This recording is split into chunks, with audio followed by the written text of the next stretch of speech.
Bienvenue dans Géopolitis. Cela fait 38 ans que l'Afghanistan est en guerre. Que faut-il attendre des élections organisées à la fin du mois dans un pays miné par les violences et les attentats? Les Soviétiques s'y étaient cassés les dents, c'est au tour des Américains de s'enliser dans la plus longue guerre de leur histoire.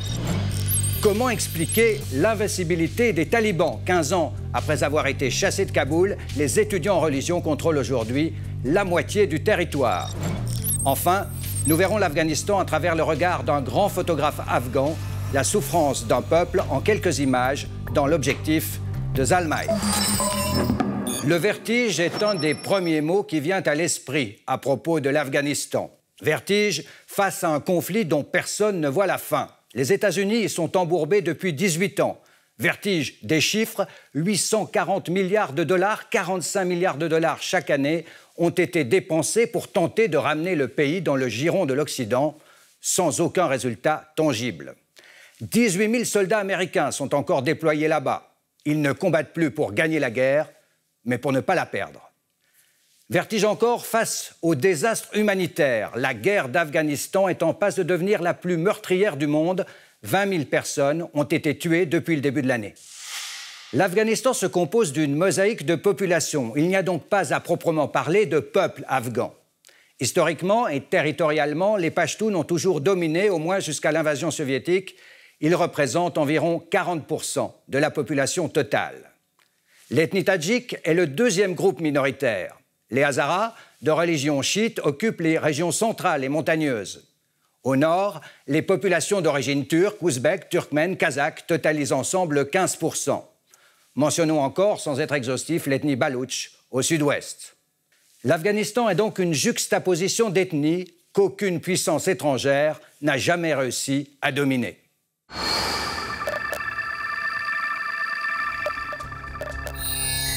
Après les attentats du 11 septembre, George Bush décide d'envoyer ses forces aériennes et terrestres punir les talibans qui abritent et soutiennent Oussama Ben Laden. Good afternoon.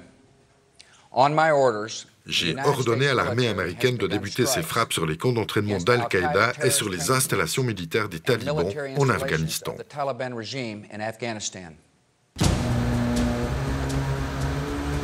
Le président était loin alors de se douter qu'elles y seraient encore aujourd'hui, embourbées dans la plus longue guerre de leur histoire. Au plus fort de leur engagement en Afghanistan, les Américains ont déployé 100 000 hommes. 3 500 ont été tués et 20 000 blessés. Ce qui fait dire à certains observateurs que l'Afghanistan est le nouveau Vietnam de l'Amérique. Ben Laden a été retrouvé et liquidé dans sa cachette au nord du Pakistan, mais il aura fallu 10 ans pour y arriver.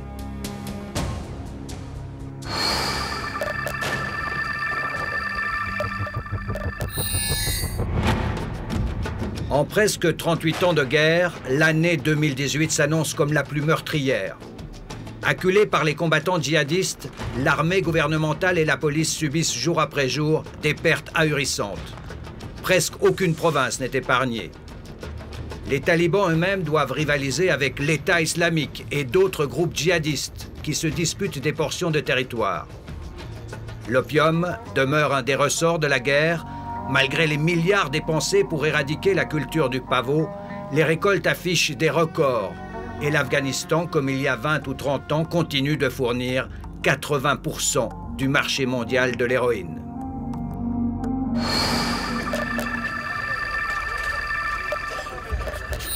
Les talibans sont prêts à tout pour torpiller les élections. Ainsi, les attentats se multiplient jusqu'au cœur des villes, théoriquement sous le contrôle du gouvernement, et jusque dans les quartiers les plus sécurisés de la capitale, Kaboul. Au début de l'année, la guérilla islamiste avait déjà revendiqué un des attentats les plus sanglants en plein cœur de Kaboul. Une ambulance piégée avait fait plus de 100 morts. Ces derniers jours, des kamikazes se sont fait exploser visant les forces de l'ordre ou des réunions électorales, provoquant de nouveaux bains de sang. Dans un tel contexte, quelle valeur des élections peuvent-elles bien avoir?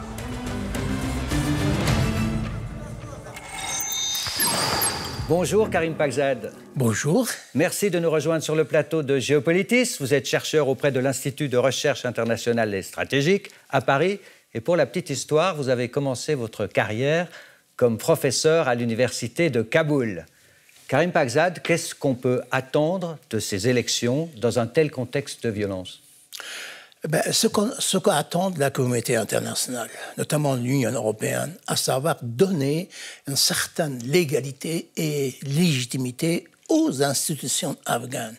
Parce que l'Afghanistan, depuis un peu plus de 4 ans, depuis 2014, n'a pas des institutions légales. D'ailleurs, ces élections étaient repoussées il y a 3 ans. Hein? Absolument. Il y a 3 ans, il y a eu des élections présidentielles. Les 2 candidats arrivés en tête revendiquaient la victoire.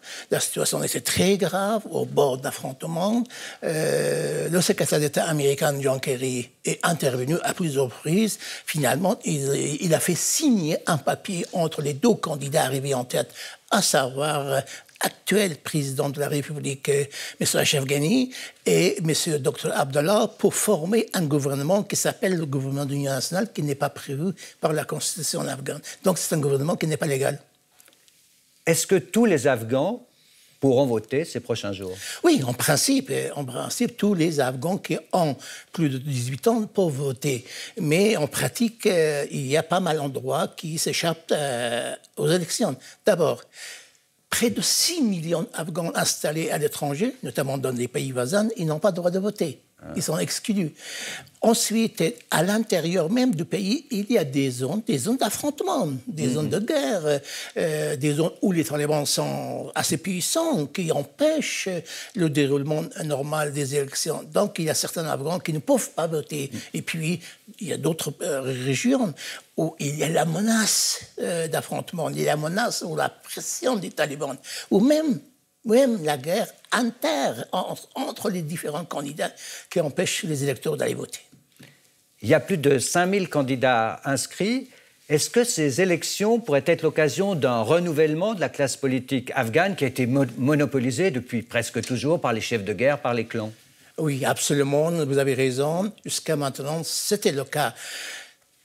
Pour ces élections de 20 octobre, il y a une chance de renouvellement de la classe politique. Enfin, quand on parle de la classe politique, c'est-à-dire des députés.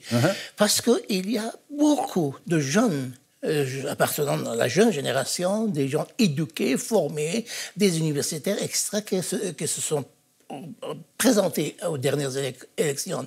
Mais le problème est qu'il y a également des fils ou des filles des anciens chefs de guerre qui sont aussi également candidats. Ouais. Et donc qui ont plus que les autres la chance d'être élus. C'est la raison pour laquelle on attend le résultat de ces élections pour voir que ces intellectuels, ces gens appartenant à la société civile pourront être élus ou non. On a vu tout à l'heure cette mosaïque des ethnies afghanes, cette juxtaposition de peuples. Est-ce qu'une fois de plus, les Afghans vont voter en fonction de leur appartenance ethnique? Tout ça se passe comme ça en Afghanistan. L'Afghanistan, depuis la guerre, depuis 40 ans, de plus en plus, tout est défini par rapport à l'appartenance ethnique. Donc les Pashtuns vont voter pour des candidats Pashtuns, les Hazaras pour des Hazaras Exactement. Exactement, c'est comme ça.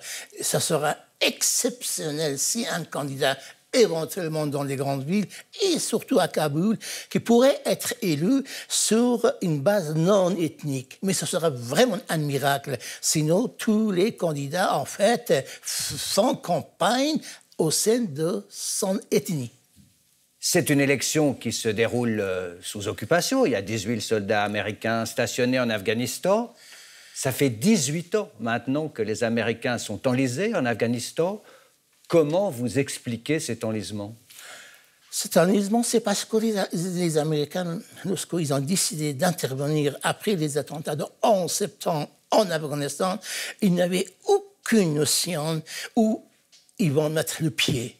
pas de stratégie, pas de force militaire sur place. C'est la raison pour laquelle ils ont essayé de convaincre les seigneurs de la guerre en les payant cher en dollars. Avec des valises et cartons de dollars. Des cartons, exactement, de dollars pour qu'ils accompagnent les Américains. Et ensuite, il y a une raison. En Afghanistan, ce n'est pas un pays européen, ce n'est pas un pays quelconque. En Afghanistan, le vrai ou le véritable centre de pouvoir, ce n'est pas Kaboul, ce n'est pas la capitale. Lorsque les talibans ont été chassés de Kaboul, ils sont retournés dans leur zone habituelle d'habitation à l'est ou à sud-ouest. Et après peu de temps, ils se sont réorganisés et recommencer à attaquer les forces américaines. Alors justement, à propos des talibans, et avant de poursuivre, je vous propose qu'on s'arrête quelques instants en images sur ces talibans qui mènent une rébellion contre le gouvernement Ashraf Ghani et contre la présence des Américains. C'est un sujet d'Olivier Colère.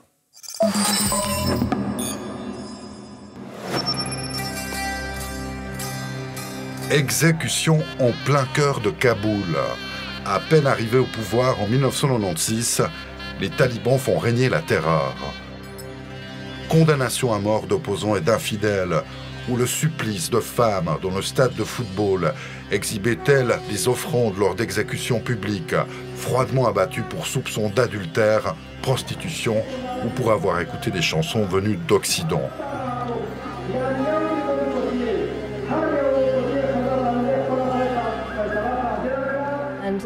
Les femmes qui ont été exécutées ici n'avaient pas le droit d'ôter leur voile, donc elles n'avaient sans doute pas idée de ce qui se passait. Elles devaient être complètement désorientées. Elles entendaient sûrement la foule crier. La naissance et la montée en puissance des talibans est née dans la foulée du départ des troupes soviétiques, d'anciens moudjahidines convertis à l'islam radical dans les zones tribales du Pakistan. Le Coran dans une main, la Kalachnikov dans l'autre, ils se présentent alors comme des pacificateurs d'une société afghane complètement divisée. Aujourd'hui, les talibans contrôlent des pans entiers du territoire afghan. Conquête totale de plusieurs provinces, présence massive dans le sud et l'ouest du pays, sans oublier l'arrivée de milliers de combattants de l'État islamique en déroute, fuyant l'Irak et la Syrie. Ils rêvent d'un grand califat avec leurs frères d'armes venus de Tchétchénie et d'Ouzbékistan. L'Afghanistan demeure aujourd'hui le principal sanctuaire du terrorisme international, avec de nombreux camps d'entraînement où l'on cultive la haine de l'Occident. L'islam commande à l'homme de se sacrifier pour la liberté, pour le pays et pour l'islam.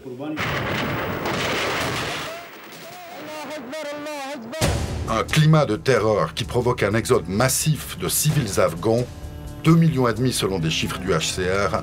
Ils n'ont jamais été si nombreux à quitter leur pays, phénomène aggravé par la montée en puissance des talibans et de l'État islamique.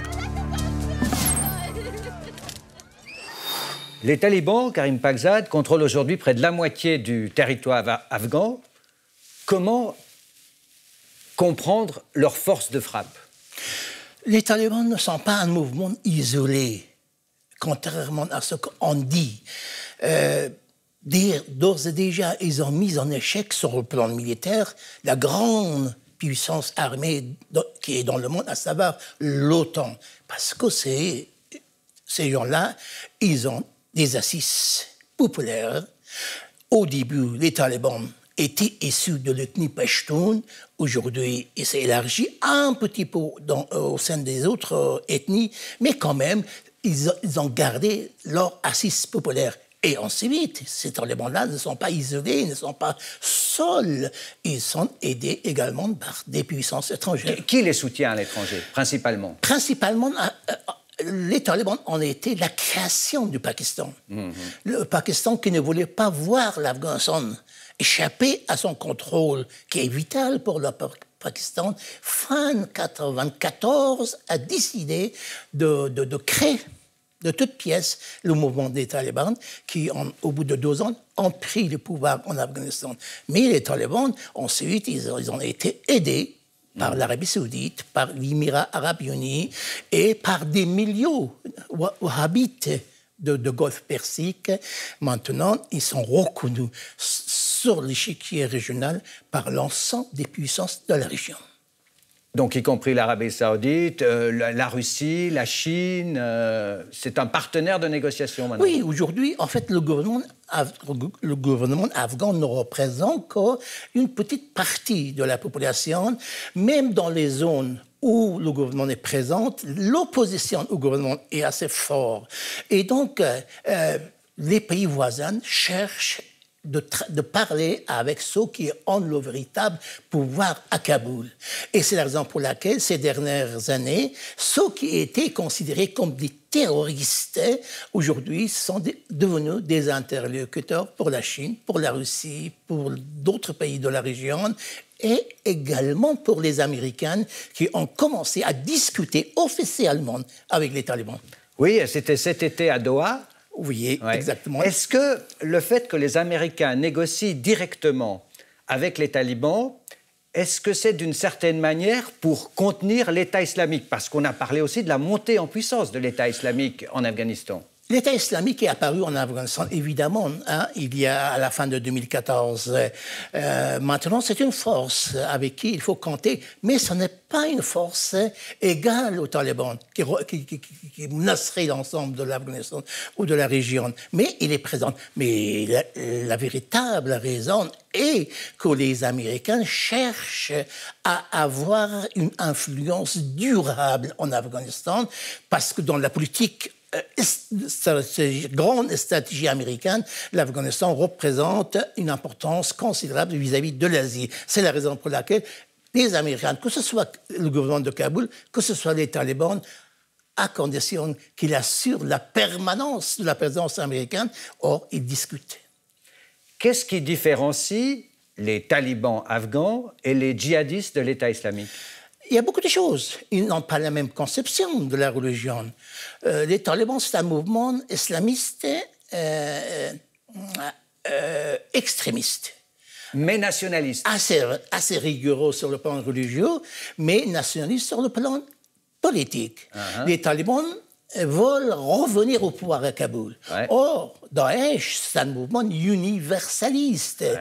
L'objectif des talibans, ce n'est pas seulement l'Afghanistan, ce n'est pas seulement la Syrie, ce n'est pas seulement l'Irak. De l'État islamique, l'objectif de l'État islamique. Daesh, ou l'État islamique, c'est l'ensemble, d'abord l'ensemble du monde musulman, ensuite le monde entier.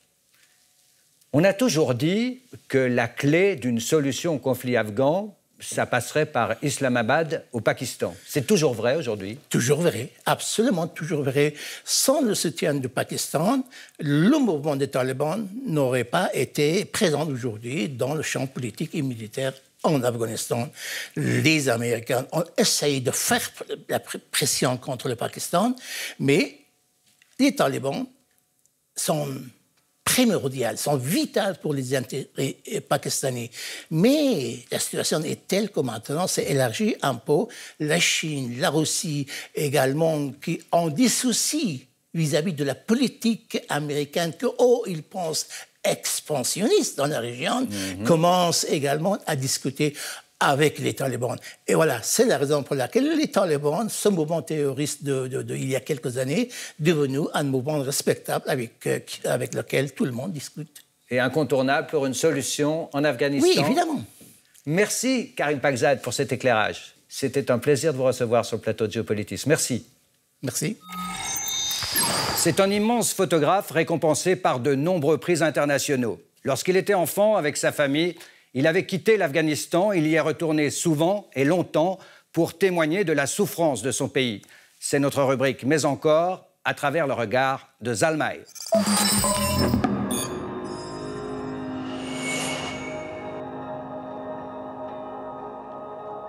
C'est une image symbolique qui raconte un peu les forces étrangères qui sont en Afghanistan et que les Afghans sont en train de subir depuis plus de 40 ans. Il y a le mot « game », qui est les grands enjeux qui étaient en Afghanistan. Il y a l'Afghan qui est assis par terre, qui est en train de subir, et cette image de soldat américain qui est en train de viser quelque chose. Après la chute des talibans, il y a à peu près 5 millions sur 7 millions des réfugiés afghans, ils sont rentrés. Et malheureusement, on n'a pas donné attention à ces gens-là pour se réintégrer ou donner une possibilité. C'est un groupe de réfugiés afghans qui étaient au Pakistan, et c'est dans le sud-est de l'Afghanistan, à Jalalabad. Et là, comme vous voyez, c'est une image que, pour moi, c'est intéressant parce qu'il n'y a aucun signe de modernité, aucun signe de temps actuel. Cette image aurait pu être il y a 500 ans en arrière, mais ça, c'est l'histoire de l'Afghanistan. C'était dans la province d'Helmand. Et là, il y a des Anglais et des Américains qui se sont battus contre les talibans et ils sont partis. Je n'ai pas compris à quoi ça a servi toute cette force militaire qu'on a amenée en Afghanistan.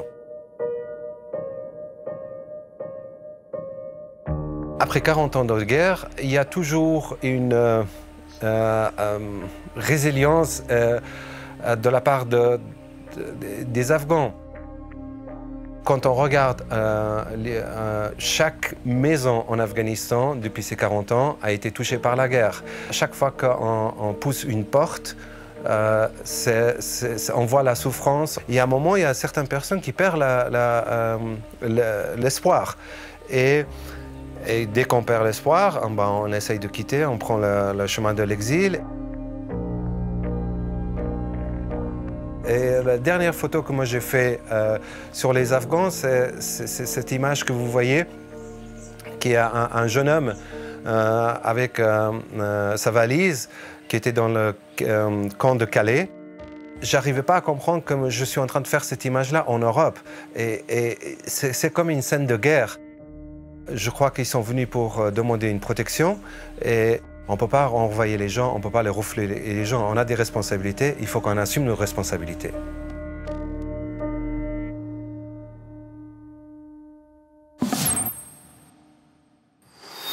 Dernier chapitre de cette émission, notre rubrique « Ce jour-là ».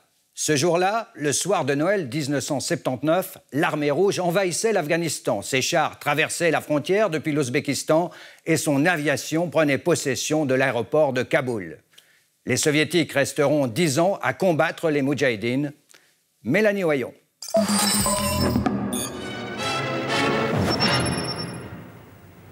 Ces documents ont été réalisés à la sauvette, presque clandestinement, et les photographes occidentaux, dès les premiers jours de l'invasion de l'Afghanistan, avaient l'interdiction de prendre des images des troupes russes en position à Kaboul. C'est la première fois dans l'histoire que des soldats soviétiques occupent eux-mêmes et sans détour un pays du tiers-monde.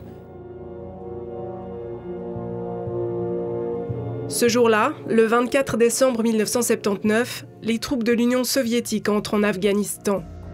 En quelques jours, l'armée rouge occupe les principaux axes et centres stratégiques du pays, à commencer par la capitale, Kaboul. Les soviétiques prétendent intervenir à la demande des Afghans. L'Afghanistan et l'URSS partagent alors une frontière commune de plus de 2000 km avec le Tadjikistan, l'Ouzbékistan et le Turkménistan. À Téhéran, la révolution islamique a triomphé et Moscou redoute la contagion. Des combats de rue faisaient rage entre les Russes et les soldats afghans qui étaient demeurés fidèles au président Amin. Le jour suivant, les traces de ces combats étaient visibles un peu partout. Mais toute résistance fut vite étouffée par les troupes soviétiques et le président Amin fut immédiatement fusillé pour haute trahison. Le président Hafizullah Amin s'était rapproché de l'Occident, capitaliste. En pleine guerre froide, les Russes n'entendent pas perdre leur influence sur Kaboul. Ils placent à la tête du nouveau gouvernement afghan Babrak Karmal, un fidèle ami de Moscou.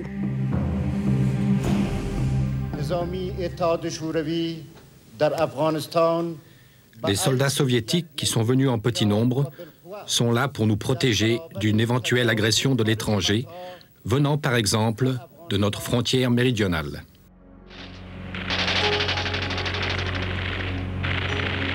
La machine de guerre russe s'épuisera face aux Moudjahidines, soutenus alors par les États-Unis. En 10 ans de guerre, les Soviétiques ont perdu 15 000 hommes et plus d'1 million d'Afghans sont morts.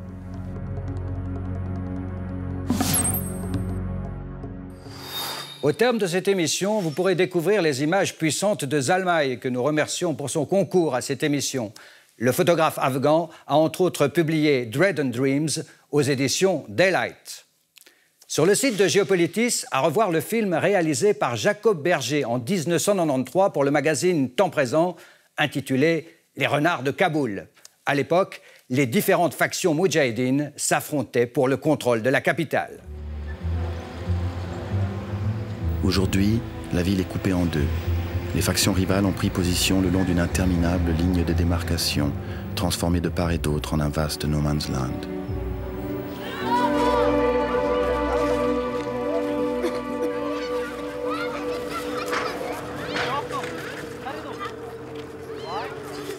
In Kabul is 5, 6 government at this moment. You know, all of them is gangsters. They stole all the house, catch the common people. Ce film vous est donc proposé en bonus sur notre site geopolitis.ch, comme d'ailleurs une chronologie interactive retraçant bientôt 40 ans de ce conflit afghan. Enfin, sur le site de la chaîne Arte, un dossier Afghanistan avec une série de courts-métrages qui nous plonge dans la vie des gens aujourd'hui. Merci à la rédaction, aux équipes techniques d'avoir permis cette émission. Merci à vous de votre fidélité. À bientôt. Rendez-vous la semaine prochaine sur la RTS et TV5 Monde.